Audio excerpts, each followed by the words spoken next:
అందరికీ నమస్కారం. ఇది మీ వేణు. ఫిబ్రవరి 18న యుఎస్ అటార్నీ ఆఫీసు ఒక న్యూస్ పబ్లిష్ చేసింది వెబ్సైట్లో. ఆ లింక్ నా డిస్క్రిప్షన్లో ఉంది, చూడండి కావాలంటే. ఇక్కడ కరణ్ గుప్తా అనే అతను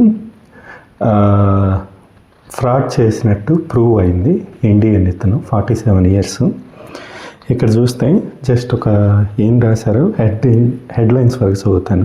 United States attorney Daniel N Rosen announced today that Karan Gupta, age 47, was found guilty yesterday on one of the count conspiracy to commit wire fraud, 10 counts of wire fraud and 1 count of money laundering conspiracy following a 6-day jury trial in US District Court in Minneapolis before US District Court judge.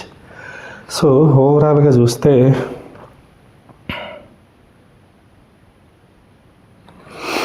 మనోడు కంపెనీలో senior director కింద ఉన్నాడు. అతని salary వచ్చేసరికి $2,60,000 per yearగా ఉంది, more than that.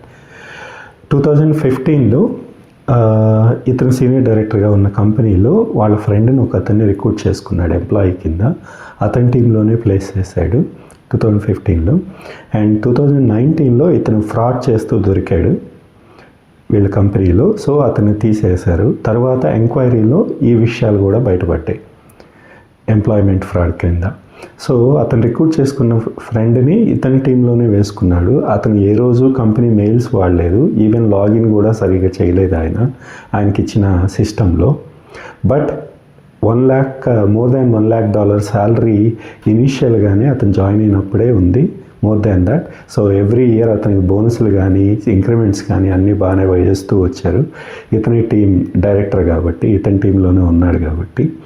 కాకపోతే ఇక్కడ విషయం ఏంటంటే, ఇప్పుడు దొరికిన దాంట్లో ఇతను ఆ క్యాండిడేట్ రెజ్యూము ఫ్రాడ్ కింద ఒప్పుకున్నారు, తేలింది. అంటే అతనికి ఆ స్కిల్స్ కిట్ లేకపోయినా సరే వీళ్ళు రెజ్యూమ్ మోడిఫై చేసి ఫేక్ ఎక్స్పీరియన్స్ పెట్టి రెజ్యూమ్ తీసుకున్నాడు. ఇంకొకటి, అతని ఎవ్రీ మంత్ శాలరీలో ఇతను మోర్ దాన్ హాఫ్ అమౌంట్ ఇతనికి మళ్ళీ బ్యాక్ ఇస్తున్నారు. సో ఇవన్నీ ప్రూవ్ అయినాయి ట్రయల్లో. ఇక్కడ మొత్తం దొరికిపోయాడు ఇతను. మోర్ దాన్ $1 million మన కరెన్సీలో చూసుకుంటే అటు ఇటుగా 10 కోట్ల రూపాయల వరకు ఇతను లంచం కింద ఫ్రాడ్ చేశాడు. మొత్తానికి కంపెనీకి ఫ్రాడ్ జరిగింది, అతని శాలరీ మొత్తం కానీ ఏదన్నా కానీ. సో లాస్ట్ వీడియోస్లో మనం ఫ్రాడ్స్ గురించి మాట్లాడుకున్నప్పుడు ఎంప్లాయ్మెంట్లో కొంతమంది మా ఫ్రెండ్స్ కానీ కామెంట్స్ కానీ చేసింది, ఇక్కడ మనం డెలివరీ చేస్తున్నప్పుడు కంపెనీకి వచ్చిన నష్టం ఏంటి?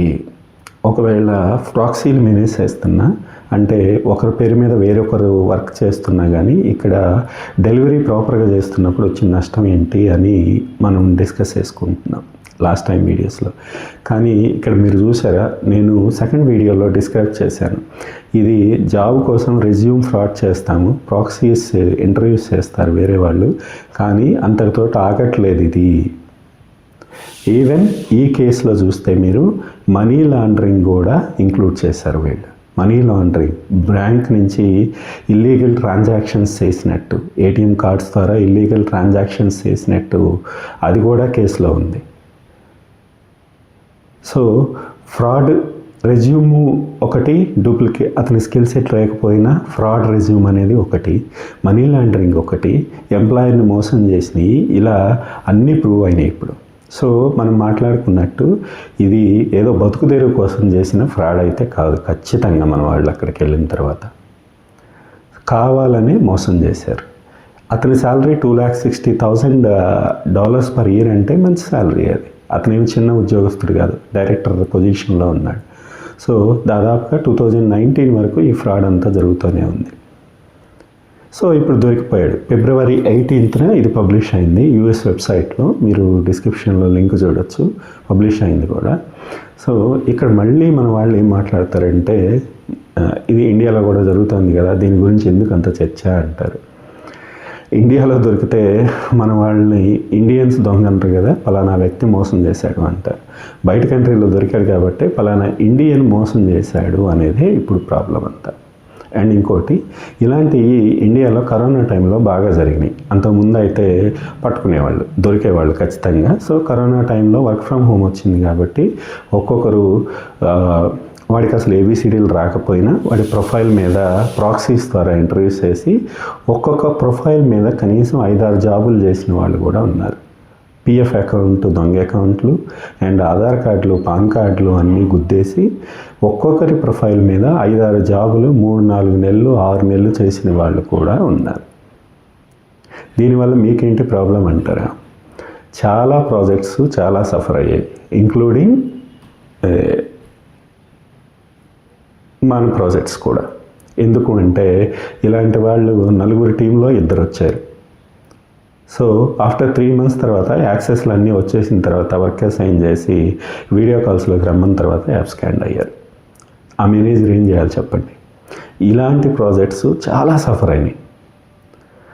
కోర్స్ కరోనా తర్వాత ఇప్పుడు ఇలాంటివన్నీ చేయడం చాలా కష్టంగా ఉంది. ఆఫీసులకు రమ్మంటున్నారు అండ్ ఖచ్చితంగా పాన్ అటాచ్ చేస్తున్నారు. పిఎఫ్ అకౌంట్కి పాన్ అటాచ్ అయిపోతుంది.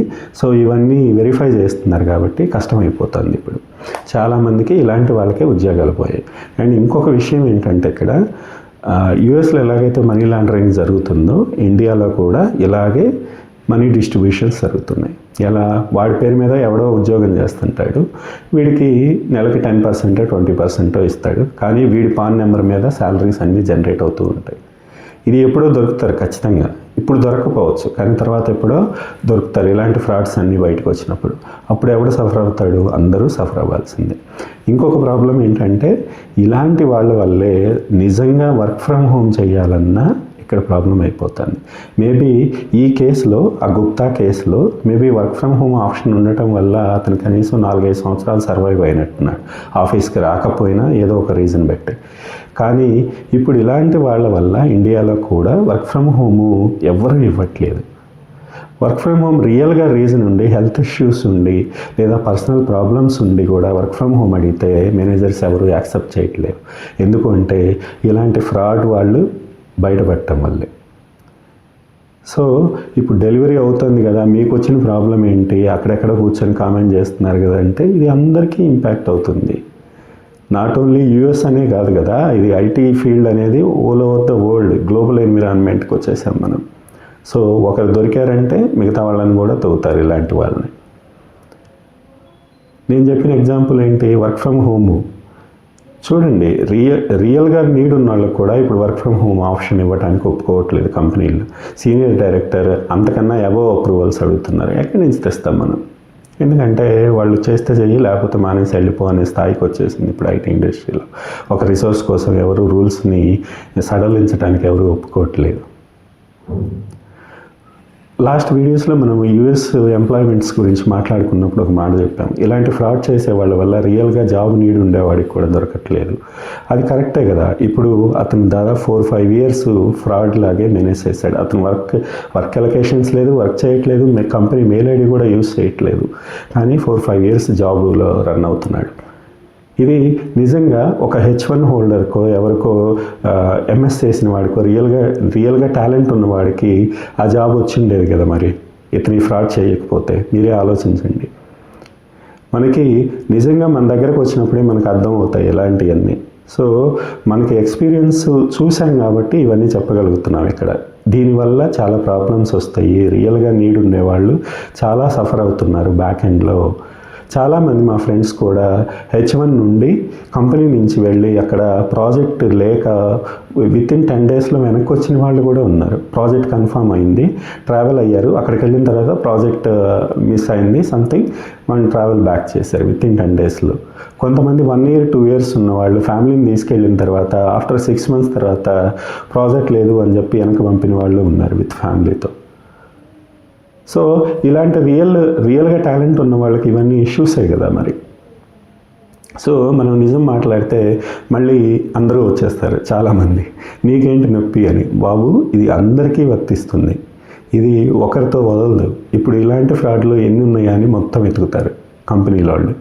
ఒక కంపెనీలో దొరికారు అంటే మొత్తం వెతుకుతారు. లాస్ట్ టైం రీసెంట్గా ఇక్కడ ఇన్ఫోసిస్ వాళ్ళు ఒక కేసు పెట్టారు. ఇంటర్వ్యూకి ఒకడు అటెండ్ అయ్యాడు, ఆఫీస్లో జాయిన్ అయింది ఇంకొకడు. వాడికి ఇనిషియల్గా ఫస్ట్ వీక్లోనే ఆఫీస్కి రమ్మన్నారు. వర్క్ అసైన్ చేసిన తర్వాత మన టాలెంట్ బయటకు వచ్చింది. వాళ్ళు ఇంటర్వ్యూస్ మొత్తం వీడియోస్ అన్నీ బయటకు తీసి ఫేక్ పర్సన్ వచ్చాడు ఇంటర్వ్యూకి, వీడు కాదని చెప్పి కేసు ఫైల్ చేశారు బెంగళూరులో. అలాగే విప్రో వాళ్ళు కూడా కేసు ఫైల్ చేశారు. సో దీని తర్వాత అందరూ లీగల్గా ప్రొసీడ్ అవ్వటం స్టార్ట్ చేశారు అన్ని కంపెనీస్. ఈ 2 కంపెనీస్ స్టార్ట్ చేసిన తర్వాత మిగతా వాళ్ళు కూడా అదే ఫాలో అవుతున్నారు ఇక్కడ.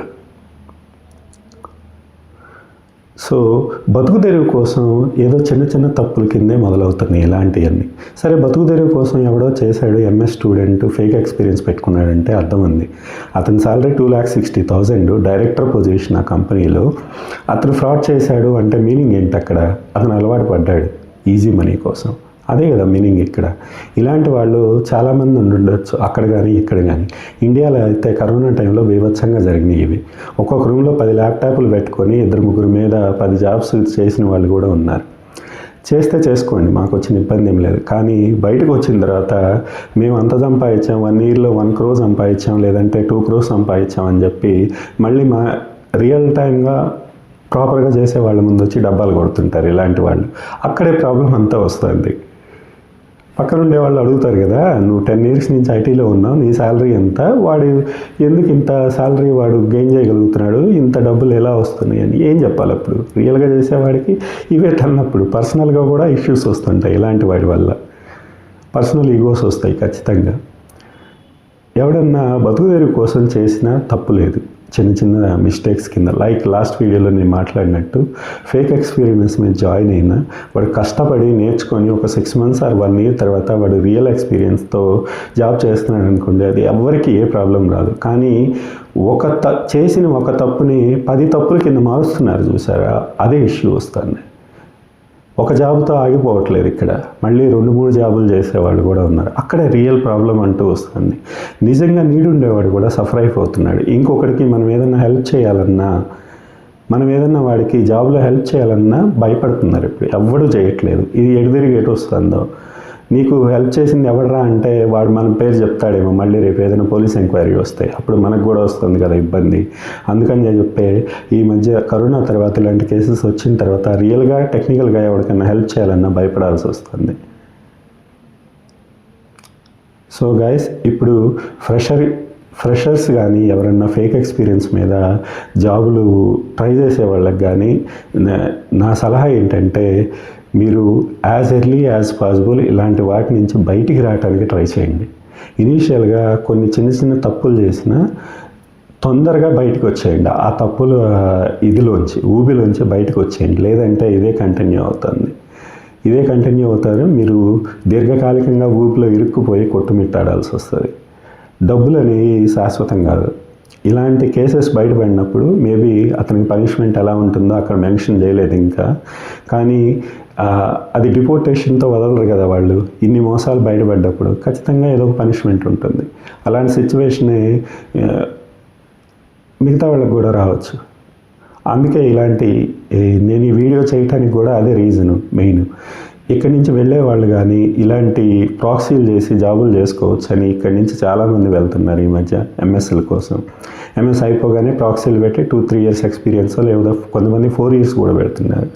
ఇలాంటి వాళ్ళకి అట్లీస్ట్ ఇది ఒక వార్నింగ్ లాగా ఉపయోగపడుతుంది మన పిల్లలకి అనే ఉద్దేశంతోనే నేను ఈ వీడియో చేస్తున్నాను. అంతకుమించి వేరే ఉద్దేశం ఏం లేదు. అట్లీస్ట్ ఈ వీడియో చూసిన వాళ్ళైనా ఇలాంటివి దొరుకుతున్నారు, సో మనం చేయకపోతేనే బెటర్ అని ఆలోచిస్తారన్న ఉద్దేశంతోనే చేస్తున్నాను. Thank you guys. ఈ వీడియో మీకు నచ్చినట్టయితే please share and subscribe and please comment what ever you feel, you can update in the comment. ఇది కమర్షియల్ కోసం చేస్తున్న వీడియోస్ అయితే అస్సలు కాదు నేను, అందుకే మొన్నటిదాకా ఎక్కడ రిక్వెస్ట్ చేయలేదు సబ్స్క్రైబ్ అని కూడా. సో మీకు నచ్చినట్టయితే షేర్ చేయండి, సబ్స్క్రైబ్ చేసుకోండి. Thank you.